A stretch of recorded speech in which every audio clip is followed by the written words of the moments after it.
ఈసారి ఎవరు రావచ్చు అంటారు ఈ ప్రాంతంలో? ఎనిగండ్ల కరాఖండిగా అడగడం లేటు ఆ మాట అన్నారు.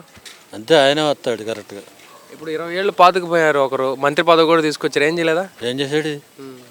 రోడ్లతో పాటు మన ఈ గుడివాడలో పుట్టి గుడివాడలో పెరిగి మంత్రి అయ్యి చేసి ఏం చేశాడు? సరే, రోడ్లు బాగాలేవు, దాంతోపాటు డ్రైనేజీ సిస్టమ్ ఎట్టుందండి? డ్రైనేజ్ సిస్టమ్ అతను చేసింది ఏం లేదు, తొక్క సరిగా లేదు. లేదు. ఇప్పుడు నీటిపారుదల వ్యవస్థ అసలు వ్యవసాయాన్ని పట్టించుకునేవాళ్ళు లేడు, ఆ ముఖ్యమంత్రికే లేదు. మీకు ఈ గవర్నమెంట్ మీద అసలు నమ్మకం పోయింది అయితే పూర్తిగా? బాగా. అయితే మొత్తానికి 5 ఏళ్ల ప్రభుత్వ పరిపాలనలో మంత్రి పదవి వచ్చినా కూడా ఏం చేయలేదంటారు? ఏమీ చేయలేదు నా ఉద్దేశంలో, తెలుసు. అంటే డైరెక్ట్గా రమ్మని అడుగుతాం, భయం లేదు మాకు. వెనుగొండల ఎంతవరకు చేస్తున్నారండి వెనుగొండల రామ్ గారు? ఆయన కొత్త డబ్బు ఆయన విపరీతంగా ఖర్చు పెట్టి లేని ఈ జనానికి ఏ గుళ్ళకైనా ఏ ట్రస్టులకైనా ఏదన్నా కానీ 2 లక్షలు 3 లక్షలు 4 లక్షలు అట్ట.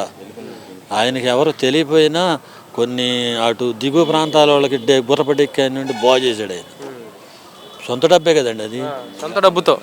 ఇంకా ఎలాంటి పనులు చేశారు అయితే? జాబ్ మేళా, అదేవిధంగా హెల్త్ క్యాంపులు ఎన్ని పెట్టారంటున్నారు? బోళం చేశాడు ఆయన. ఎందుకంటే ఒక రంగం చెప్పాలంటే మనం చెప్పలేము అవి.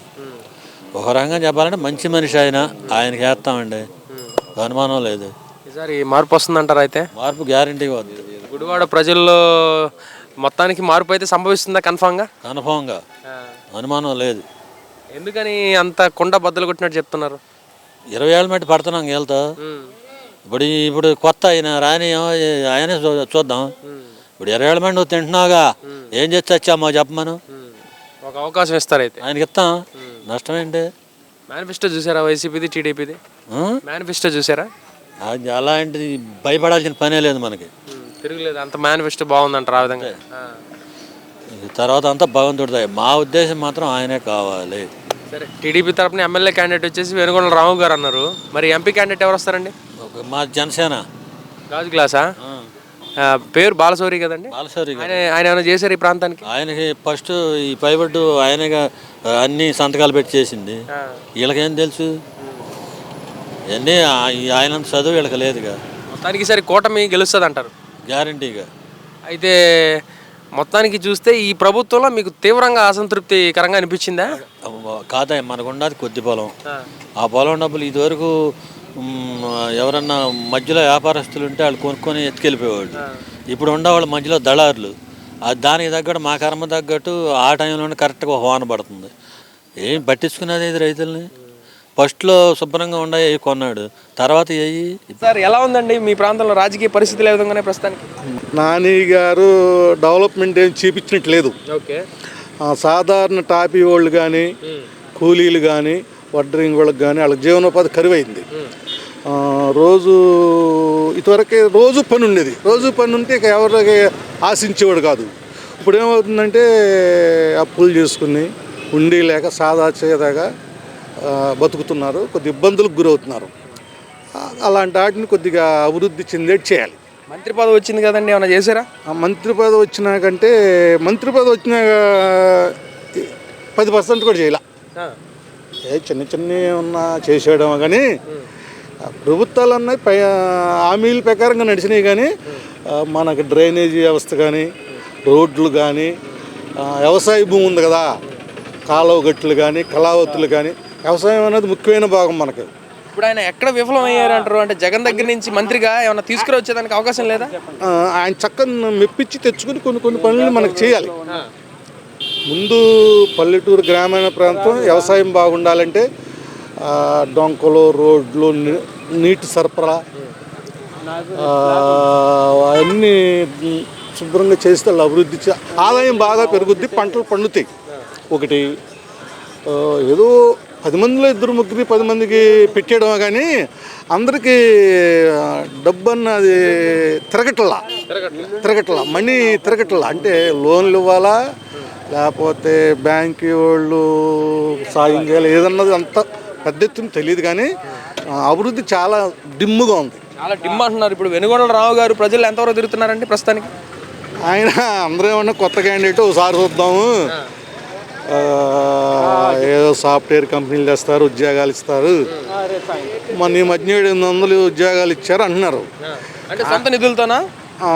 సొంత నిధులతోనే, అంటే ఏ పదవి లేదు కాబట్టి ఆయన సొంత నిధులతో చేశారు. నిధులు ఒకవేళ ఆయనకి ఏమన్నా సపోర్ట్ ఆదాయాలు వచ్చినా విదేశాల నుంచి ఎక్కడన్నా కొద్దిగా చేసాడు.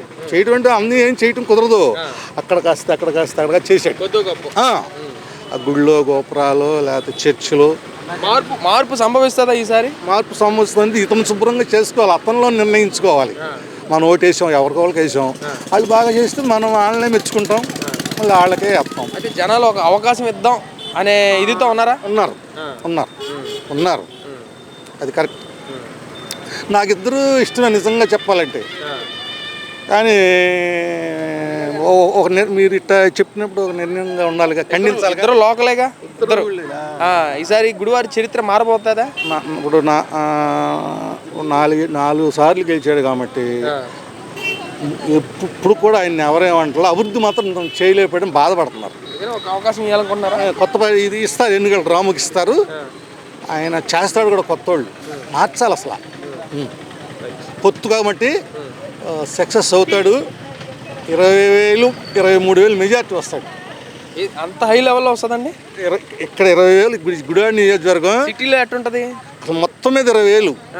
ఈయన నియోజకవర్గంలో 1,38,000లో సుమారు ఉదాహరణ చెప్తున్నా. అంత క్రితం ఇతరకు అంత కొద్ది పెద్ద నియోజకవర్గం యువజన జరిగినాక సుమారు చెప్తున్నా 1,38,000 అంత ఉన్నట్టు అనుకున్నా. ఈయనకి 22,000 23,000 మెజార్టీ వస్తుంది. ఇప్పుడు టౌన్లో ఈయనకి కంచుకోటలాగా అనే లెక్క వినిపిస్తూ ఉంటుంది. సో ఎలా ఉండబోతుంది ఈసారి టౌన్లో? అన్ని చోట్ల పడతాయి ఓట్లు. అందులో మార్పు వచ్చిందంటారా? వచ్చింది, కానీ పేదవాళ్ళు బయటికి వెళ్ళరుగా, బయటపడరుగా. కొద్దిగా నేను ధైర్యవంతుడు మాట్లాడగలిగా. నమస్తే అండి. నమస్తే. మీ పేరు? యేసు. చెప్పండి, మీ ప్రాంతంలో ఎలా ఉందండి ప్రస్తుతానికి పరిస్థితులు? గంజాయి బ్యాచ్ ఎక్కువ, రౌడీజం ఎక్కువ వైసీపీలో. అది కొంచెం మారితే బాగుంటుంది అనుకుంటున్నాను నేను. ఈ ప్రభుత్వం అంటే ఇప్పుడు వీళ్ళంతా ఇప్పుడు చెప్పారు కదా వాళ్ళు, నాకు తెలిసి అవి కాకుండా ఎంతసేపు యువతకి ఏం చేయట్లా, కష్టపడే వాళ్ళకి ఎవరో చెప్తారా? ఎంతవరకు కూడా చదువుకున్న వాళ్ళకి 3,000 4,000 ఎత్తా అంటున్నారు. వాళ్ళు చదువుకున్నారు కదా, ప్రైవేట్ ఉద్యోగం ఏదైనా చేసుకుంటారు కదా. మరి కష్టపడే వాళ్ళకి ఏంటండి, ఇసుక లేక ఏమి లేక మేము కూలి పని చేసుకునేవాడిని. రేపు మా పరిస్థితి మాకు కూడా ఎత్తారు డబ్బులు. అంటే ఇప్పుడు ఇసుక లేదంటున్నారంటే ఇక్కడ ఇసుక దందా చేసేది ఎవరండి? ఇక్కడ ఎవరు ఇసుక దందా? ప్రభుత్వం ఉందండి. ఇవాళ ఏ ప్రభుత్వం ఉంది? ఆ ప్రభుత్వమే చేస్తుందండి. అంతేగా మరి. ఇప్పుడు చదువుకున్న వాళ్ళకి ఇస్తా అంటున్నారు కదా, కష్టపడేవాడికి ఏమి ఇస్తున్నారండి? కష్టపడే ఉపాధి హామీ పథకాలు ఏం లేవా? ఉపాధి పథకం ఏం హామీ? ఒక మాట చెప్పండి, ఒక హామీ చెప్పండి, ఎవరికి ఇస్తున్నారన్నా? ఈ సంక్షేమ పథకాలు అభివృద్ధి ఎలా ఉంది అసలు? మాకైతే అసలు చదువుకున్న వాళ్ళకి ఇస్తారండి. ఇప్పుడు డిగ్రీ చదివారు, తప్పులేదు, వాళ్ళు ప్రైవేట్ ఉద్యోగం చేసుకోవచ్చు. కష్టపడే వాళ్ళకి ఏంటన్నా, చదువుకున్న వాళ్ళు ఉన్నారు, వాళ్ళ పరిస్థితి ఏంటండి? ఒక మాట చెప్పండి. ఇప్పుడు కొడాల నాని గారు మంత్రి అయ్యారు, ఆయన ఏమైనా చేశారు? బొచ్చుగా పీకాడు. ఇంకేంటి మరి, ఇంకా చెప్పలేనాక 2 సంవత్సరాలు టీడీపీలో మేమే గెలిపించా. నిజం చెబుతున్నాను, నేను నుంచి నడురోడ్ మీద టీడీపీలో ఉన్నప్పుడు నేను ఓటేసా, వైసీపీలో వచ్చినా కూడా ఓటేసా. ఈసారి ఏమంటే మా ఆవిడ కొడతా చెప్పుకుని. అది మొత్తానికి అసలు మీకు ఈ ప్రభుత్వం అనేది అసలు నచ్చలేదంటారా? అసంతృప్తికరంగా అనిపించిందా ప్రభుత్వం? నచ్చలా అంటే ఇంకా ఏం సమస్యలు? ఇప్పుడు రోడ్డు నాకు తెలిసి రోడ్లు కాదండి, ఇప్పుడు వాళ్ళు మేనిఫెస్టోలు పెట్టారు, ఆడపిల్లలకి 18,000 తప్పులేదు, చదువుకున్న వాళ్ళకి వేస్తున్నారు. చదువుకున్న వాళ్ళు కూడా ఎందుకు వేయటం నాకు అర్థం కాదు ఆ డబ్బులు. మరి కూలి పని చేసుకున్న చదువుకున్న వాళ్ళకి ఏంటి పరిస్థితి? ఒక మాట చెప్పండి, చదువుకున్నాం మేము, కూలి పని చేసుకుంటాం. కరువు పనులు ఏమైనా ఇచ్చారా? కరువుకి 100 రోజులు ఉపాధి హామీ పథకం మాకెక్కడ ఉంటుందండి కరువు పని? మాకెవరు ఇస్తారన్నా?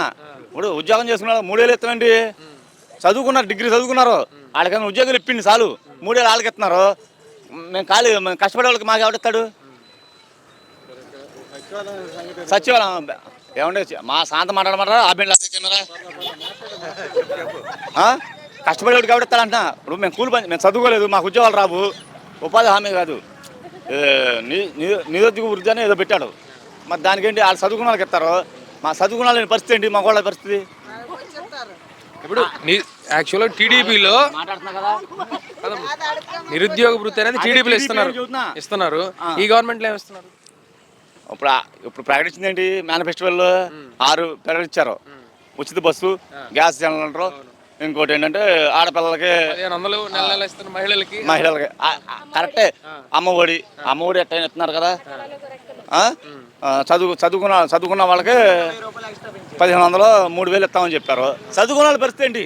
కూలి పని చేసుకున్న వాళ్ళ పరిస్థితి ఏంటి?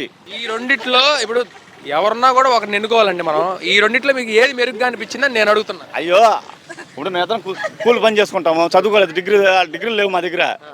కూలి పని మాకేంటి? ఏం ఉపాధి అన్నా? ఏం రోజువారీ ఉపాధి? మేము కూలి పని చేసుకుని మాకు ఉపాధి మీరు చెప్తారంటే